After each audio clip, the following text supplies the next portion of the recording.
Hey guys, my name is Matteo, and today I think it's safe to say that I am thoroughly addicted to Rainbow Six Siege. Over this last weekend, I have put a stupid amount of hours into the beta, and for the most part, I've enjoyed every moment. There have been a few exceptions, and we'll get to some of the problems here in a moment, but just in general, at its core, this is an incredibly fun first-person shooter, and I cannot wait for December 1st to roll around. I sat around for a while trying to figure out why I love the combat as much as I do.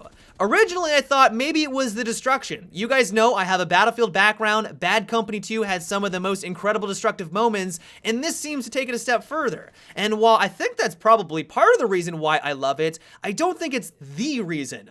Then there's the inherent teamwork that goes on in this game that doesn't even really require any voice comms. It helps facilitate it, but it's not even needed. As long as you're observant to what your buddies are doing or what your teammates are doing around you, you can have some awesome team-oriented moments that you never really can experience in any other first-person shooter. There's been many times where I noticed that one of our Riot Shield users is entering a room that is near the objective. I follow in directly behind him with my assault rifle. The enemy team unloads on the first guy that enters, who just happens to have a Riot Shield, and then while all of them are floundering, reloading their weapons because they weren't able to take him out, I'm then able to go pick every single one of them off. It's an incredible feeling when you're able to pull that off, especially when it's just with a bunch of random people that you've never met on the internet. That happens all the time in this game. Now I think we're getting to the territory for why I enjoy this game so much, and I think it comes down to the simple fact that every single time that you get a kill, it is rewarding and it feels like you outplayed your enemy. There's a lot of parallels that you can draw to Counter-Strike. I realize the games are fairly different in the fact that there's no destruction, you know, the weapon dynamics are completely different, but at its core, it captures that competitive nature of 5 versus 5. You only have one life and that's it. It just makes every single moment incredibly exciting, and I think that's the reason why I've become so addicted to this game right now. That does not mean that it's flawless, though. Even though I was live streaming this thing for like 6 hours every single night this weekend, I did run into some serious issues. The biggest one that we talked about last time is there's just a lot of server lag. There are moments when you join into a server and it just rubber bands everywhere. I'm not too concerned about that. I have faith that when December 1st rolls around, they're going to be able to solve that problem. What I'm more worried about, though, is netcode related issues, or whatever you want to call it. This might be more of a systemic problem. The reason why I bring this up is that for the most part, you don't really notice it. But then there's other times, and this might just be because of server lag, I don't really know, or ping, but there's gonna be moments where you die around a corner. The first time it happened, I just figured that the enemy got a lucky shot. There's a lot of destruction in this game, and maybe he was able to shoot through the very destructible plaster on the wall and nailed me in the head. That's a distinct possibility. The next time it happened, I died behind a brick wall.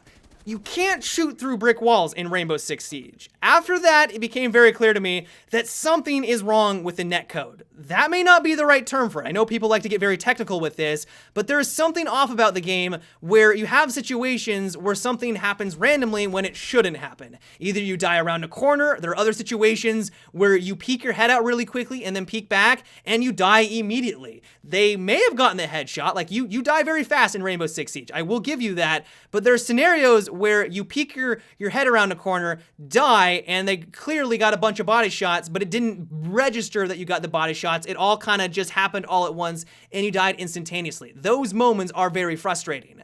And so I don't know if it's because we're being paired with people that are on the opposite side of the world. Maybe their matchmaking system needs some improvements. Maybe it's just the servers themselves are lagging in those select few situations. It's not necessarily game breaking because, as I mentioned, I'm addicted. It doesn't happen every single round, and you don't notice it all the time, but in some select situations, it is quite obvious and it is annoying, and hopefully they are aware of this issue so that they can solve it in the near future.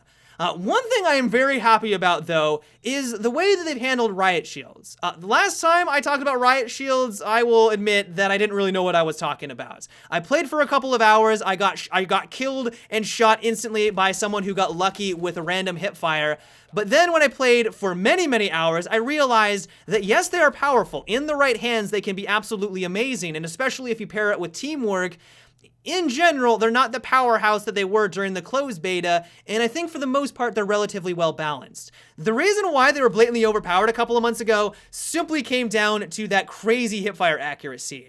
Even if you knew what you were doing and throwing C4, because of that incredible accuracy, they could round the corner, you'd realize that they would have a riot shield, you would start to throw the C4 at them, but because they could just nail you from across the room and get a headshot, C4 would like kind of get halfway there, you would start to press the button to detonate, and you would be down on the ground. That would happen over and over and over again. There was no way for you to win a one-on-one firefight with them, and it was incredibly frustrating.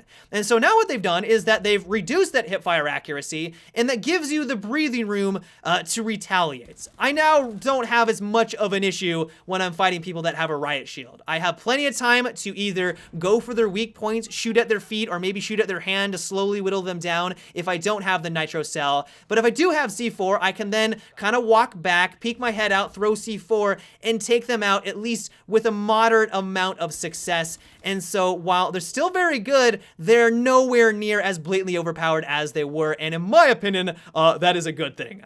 But yeah, guys, that is about it for today's video. I just wanted to express how much I am enjoying this game right now, even though it does have its problems.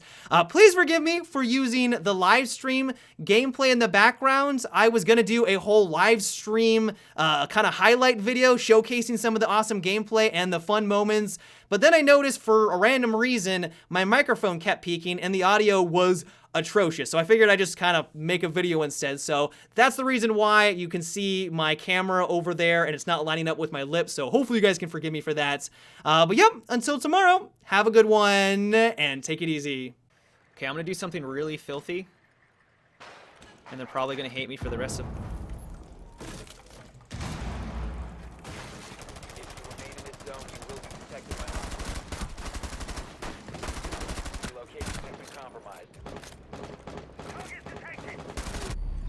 I'm so filthy.